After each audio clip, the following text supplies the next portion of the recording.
Welcome to the show today. My guest is Greg Reeder, the head of government industry strategy for Adobe. Greg, welcome to the program. Thanks for having me. Before we get started, let me set some context for our discussion today.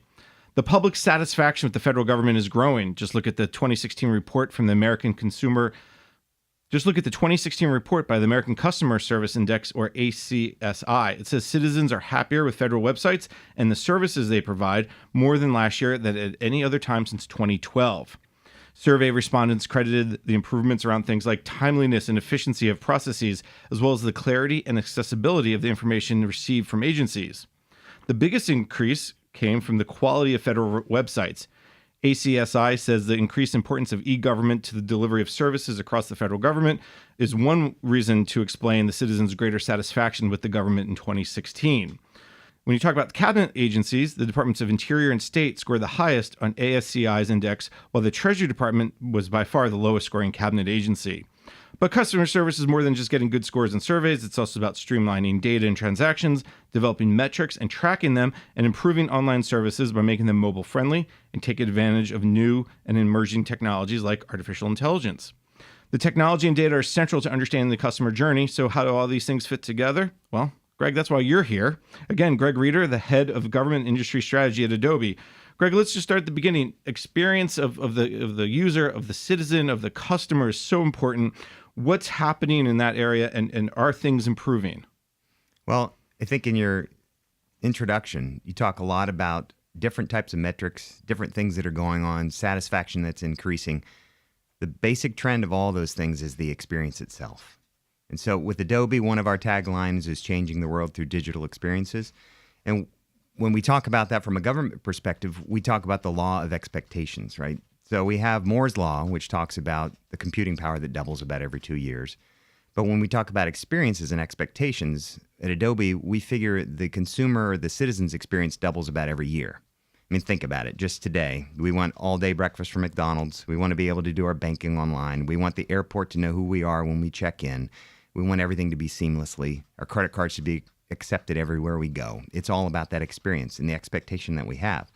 And so each time one of those new technologies changes, citizens' expectations for government changes. So what might be reflected in the scores that you point out is that government is finally understanding that it's about the experience.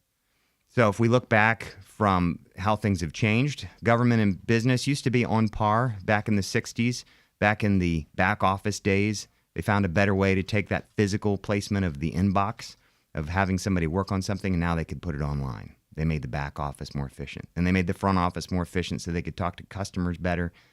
But none of those were about the citizen. They were all about the business or the government. And now what we call the experience wave is what's most important, finding the better way to connect, personalize, and understand who we're talking to, and make the government or the business, in this case, transparent to the end result so they have a better experience. This is not a new concept, this idea of making the government better citizens. You can go back to the 90s, the early 2000s. I think Mark Foreman, the former federal CIO, before they called it that the fancy title, would say, 3 clicks to service, citizen services. What's changed now? Is it the technology that's changed, or is it the understanding that's changed?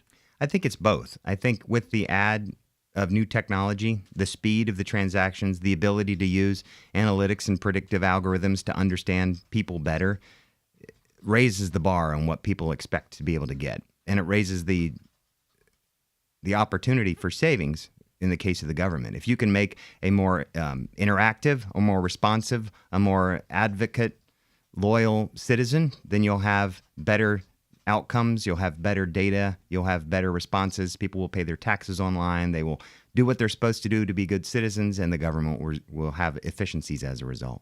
When you talk about raising the bar, one of the things that we see is this really big focus, not just from the administration, and specifically the Obama administration was very focused on this, but Congress got involved too. Are the metrics, or do people understand what it means to raise the bar? Because it just can't be, hey, we have to do it faster, because it's not always faster, it's not always better. Well, I mean, you bring up a good point about metrics, about analytics. For a long time, analytics have been about ego versus action. I was a webmaster, government employee years ago when we first started doing websites, and I remember one of our most exciting things was to measure hits, right? That was our measure of popularity, our measure of strength, and our measure of power. But it's really just a vanity metric. to be able to understand those analytics now, you have to know what the end goal is. So if I use that same example and I was running the Marine Corps website and there was a huge spike in traffic and the Marines had left to help people in Haiti, I might assume that we were a leader in breaking news. But if I looked at the analytics, I might have realized, well, there was a policy announcement that day, or the promotion list was just released, or there was a sale at the exchange, right? You don't know about data and about analytics unless you dig into that. And still today, there's a lot of emphasis placed on vanity metrics instead of action metrics. I definitely want to pull the string a little bit on the analytics piece. Before we go there, when you look at the customers that Adobe is working with, when you're talking about some of the federal customers or even state and local level or private sector, what are you seeing around the better customer experience? Give me an example or two if that comes to mind. Well, there's a great example, and I'll go a little bit offshore down to Sydney, Australia. They have the Sydney Opera House. It's a compelling venue, but it's also a government venue. And they realized that they had old technology. They were at a crossroads. They either had to rip and replace what they had, or they had to continue to upgrade what they had been working on so long that hadn't been the best. So they made the decision to take the risk and completely innovate with a new system. And they decided to give a hard date of when they were going to have one of their biggest events of the year called Vivid Live to go live with their new site.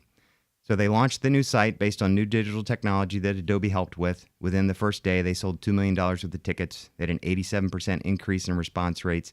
They figured that saved about 37,000 minutes of people waiting to get the response. They also reduced the number of people that stood in line by about 50,000 because now they could buy tickets online instead of queuing at the box office. And so there was a lot of results that can be measured by analytics, but they're also real government efficiency. They had 1,000 hours saved in email campaigns. And because they used some predictive analytics to do placement and validation of the content, they had a 150% increase in online donations. So the employees were more productive, the Opera House had a better experience, and citizens got a better experience. So everybody won by just improving the way they looked at how they were going to deliver an experience to citizens. And this actually tags really well into the analytics discussion a little bit, because when an agency or an organization, in this case the Sydney Opera House, makes that decision, they have to have some backup to do that. They don't just go in willy-nilly and go, okay, this is what I think will work. So that's where the analytics now can come into play. Exactly.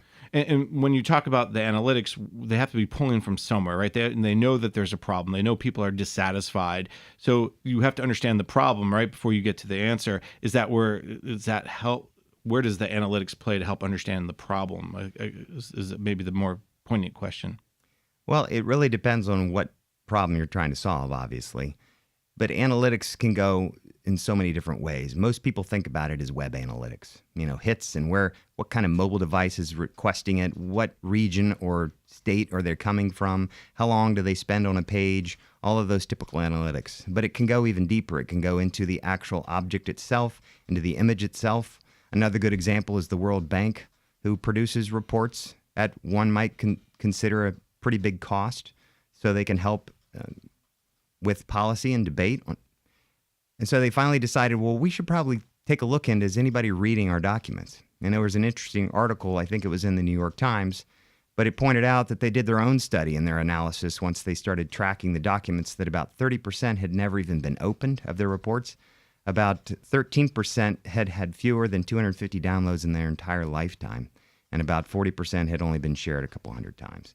So when they look at how valid just their content was, it went way beyond the metrics of who's reading it, but is it actually helping anyone? Is there any value there? And so with folks like the Sydney Opera House or the state of Tennessee, who wants to make their whole state Amazon.com-like, or Live Well San Diego, who wants to improve the lives and health of 3.3 million residents, you're absolutely right. They have to start somewhere, and they have to understand what their baseline is, but then they have to measure against that to make sure they're making progress. And then what the analytics can give them is that path towards digital transformation. I think we've had this conversation time and again with so many people in and out of government around this idea of how to move the agency in a way that's not just the lift and ship or rip and replace, but actually change the way you do your business processes. And I think the Sydney Opera House is a perfect example. Instead of having to field all these calls and do all this advertising, hey, if we just made the online experience better, that also is in many ways a very simple but straightforward digital transformation. Is that where this analytics is leading organizations, agencies toward, is understanding how to transform? Well, it's not only understanding, but it's to be able to deliver that experience at scale. It's a lot to do with having the analytics decide what the best experience is for the user based on predictive analytics, understanding the algorithms behind human behavior. Adobe does that pretty well. We're 100% digital experience focused. And so things like personalization. If you go to a typical government website today, it's mainly a group of lists, a drop-down list of links on the page. The most used object on a government website is probably the search bar because things aren't always that easy to find. So analytics plays a big role into making sure they understand what type of person is coming, where they're coming from. Did they just search for how do I get a job in the state of Tennessee? Maybe we should present a page that has job postings right up front and change that information dynamically at the last millisecond, like commercial sites do today with Target or Home Depot or Nike. When you go to those sites, they're assuming who your persona is, and they're trying to deliver you the best possible experience. In their case, it's to increase revenue or increase market share. For the government's place, it's to improve the lives of citizens and improve policy, improve outcomes for government. One of the ways agencies and organizations can do that better is through something like artificial intelligence, machine learning. There's definitely an emergence of these technologies in the government. You know, the CIOs I talk to, when I go to events and hear people talk about what's coming up, what are they excited about? It's applying AI to do better, right? Whether it's the mission or serve citizens. Talk about where artificial intelligence, machine learning fits into this discussion as well. Sure. Well, AI or machine learning, how it's been rebranded of sorts, is really the power that goes behind all of this. And there's been a lot of a drama lately about artificial intelligence, but really the technology behind it hasn't changed in decades. It's really the availability and the size of the data sets that we now have to train the AI. So whether it's Siri or Cortana or Alexa, they're all using big stores of data to train their AI to give a better outcome. So for Adobe's perspective, we have what's called Adobe Sensei. And we use that to collect all of the different transactions that we monitor each and every day. What a lot of people identify Adobe with is creativity, like Photoshop or InDesign or Illustrator. What they may not readily understand is about 80% of every dollar spent in the U.S. goes through Adobe's transactional servers. We represent about 60% of the Fortune 50. So we understand human behavior at scale pretty well. So we can train that data set to deliver better outcomes. Consider the case of if you have a government website that has an enormous amount of imagery or content. Generally speaking, someone has to tag all that content in order for it to be found by search, to be valid, to be analyzed, and you have to rely on them to spell it correctly when they tag it, to actually care enough to tag it, and not just cut and paste multiple tags so now you have the same data on everything. So with a artificial intelligence like Sensei, it can automatically read the binary information based off the training set of millions of photos that we've fed the system, and it can determine if there's water in the picture, if there's people there, if the Washington Monument's there, if it's day or night, if there was a weapon present. So you can use it for everything from law enforcement to delivering better management of archives. And it does that at scale to basically improve the human performance, not replace it. And I think that's key, right? I'm glad you brought that up because so many people worry about getting replaced by computers. And while, maybe if we have this conversation 100 years from now when neither of us are probably going to be around, maybe that's something to worry about. But right now, I think what I'm hearing mostly is what you said is to help improve the human performance. Give me a sense of, is that happening to improve customer service? Or do you have an example maybe of AI, machine learning, where it's being used to say, hey, we used to have this problem, we solved it now because we understand and the AI is able to help people do better? Yeah, I think there's two good examples. One would be the election, and the other one would be the economy. I know those are two small things, but the election, the RNC, they published a report how they used machine learning to understand the size, placement, color, frequency, language, context of all the content that they were using for their fundraising campaigns. They allowed the machine learning to go through all of those different variations at scale and determine which one of those was the most viable, that could raise the most awareness and raise the most funds.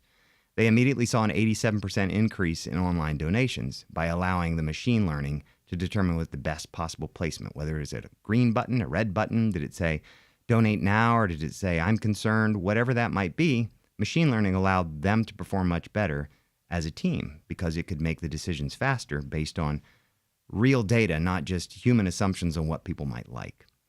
The other one is the Digital Economy Project, when I mentioned the economy. Adobe has, again, I mentioned all those trillions of transactions we have.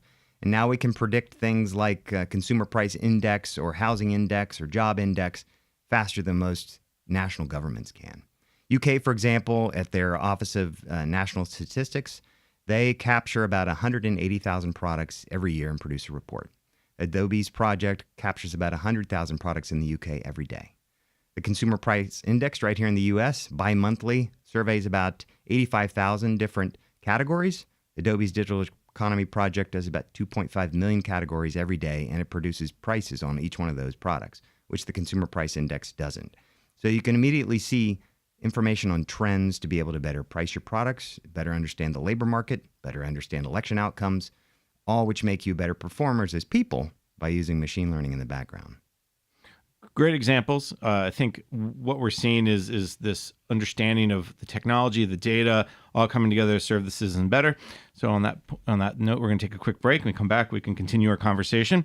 You're listening to Innovation in Government Show, sponsored by Carahsoft on federalnewsradio.com and 1500 AM.